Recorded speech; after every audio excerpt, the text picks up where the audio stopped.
What's the answer to the meaning of life? The answer is right in front of you. And if you can't see it, it's not because life has no meaning, it's because you're blind. If you think you might leave, you're not married. I'm going to act as if being is good. I'm going to act as if truth is the pathway to enlightenment. I'm going to act as if I should pursue the deepest meaning possible in my life. The point is that there's some games you don't get to play unless you're all in. No matter what you do, you're all in. This is going to kill you. Life is suffering. Right. Indisputable. What do you do about that? You voluntarily accept it and then strive to overcome the suffering that's a consequence of that. And you do that for you, and you do that in a way that makes it better for other people. And then that works. And one question might be, well, how well does it work? And the answer is, the only way that you can find out is by trying it. That's it. That's the existential element of it. The proof is to be derived by the incarnation of the attitude in your own life. No one can tell you how it will work for you. It's the thing that your destiny is to discover that. And you have to make the decisions to begin with. It's like, because you can't do this without commitment. You have to commit to it first. That's the act of faith that Kierkegaard was so insistent upon. You have to say, I'm going to act as if being is good. I'm going to act as if truth is the pathway to enlightenment. I'm going to act as if I should pursue the deepest meaning possible in my life. And there's reasons to do none of those. They're real reasons. So it's really a decision. But you can't find out what the consequence of the decision is unless you make the decision. I think the same thing happens when you get married, by the way. So if you think you might leave, you're not married. And then you think, well, the marriage didn't succeed. It's like, well, maybe you were never married. Because the rule is, you don't get to leave. And there's a reason for that rule. Now, I'm not saying that there aren't situations where there should be exceptions made for that. That's not the point. The point is that there's some games you don't get to play unless you're all in. And the other thing that's so interesting about being alive is that you're all in. No matter what you do, you're all in. This is going to kill you. So I think you might as well play the most magnificent game you can while you're waiting. Because do you have anything better to do? Really? Why not pick the best thing possible that you could do? Why not do that? Maybe you could justify your wretched existence to yourself that way. I think you could. That's what it looks like.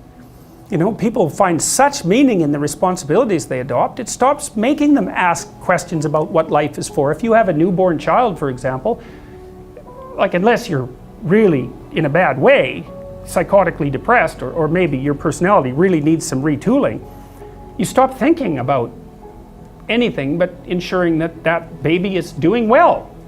And if someone comes along and asks you an existential question about your commitment to that, the right response is, why are you asking me such stupid questions when this is manifesting itself right in front of your eyes? Like, how blind can you be? That isn't a time for questions about the meaning of life. The answer is right in front of you. And if you can't see it, it's not because life has no meaning, it's because you're blind. I mean, that's what the image of the Virgin Mother and the child is all about. It's like, what's the answer to the meaning of life? Here's an answer. It's like, well, I'm going to criticize that. Well, go right ahead. You know, it's like a termite gnawing on a temple. There's no utility in that sort of criticism. It's blindness. And it's the same thing with regards to the path of the hero. It's like it glistens in front of you and you can criticize it. It's like, fine. Put the cart before the horse and see how far you get.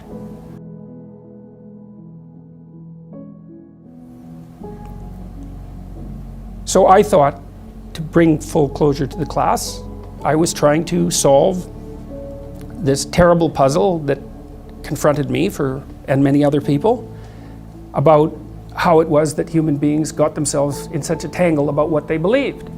Such a tangle that we were pointing the ultimate weapons of destruction at one another, which, by the way, we are still doing.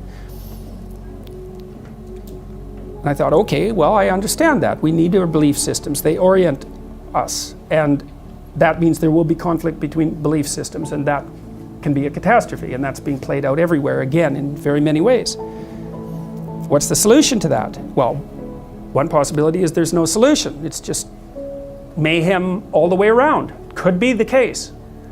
But it seemed to me, as I delved into it, that the proper solution to that was to live properly as an individual, because you're more powerful than you think. Way more powerful than you think. I mean, God only knows what you are in the final analysis. You're blind to your own weaknesses, but you're also blind to your own strengths. And so then I think, well, if you got your act together, it'd be better for you, and instantly it would be better for your family, assuming they wanted you to get your act together, and not everyone does, and then it would be better for the community. It's like, how far could you take that? If you stopped wasting time, and if you stopped lying, and if you oriented yourself to the highest possible good that you could conceive of, and you committed to that, how much good could you do? Well, I would say, why don't you find out?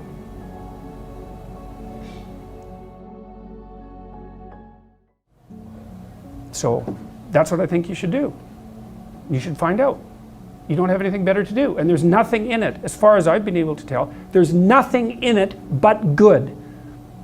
So maybe you could sort yourself out so that you wanted nothing but the good. And then maybe you could help make that manifest in the world. And maybe we wouldn't have all these terrible problems then.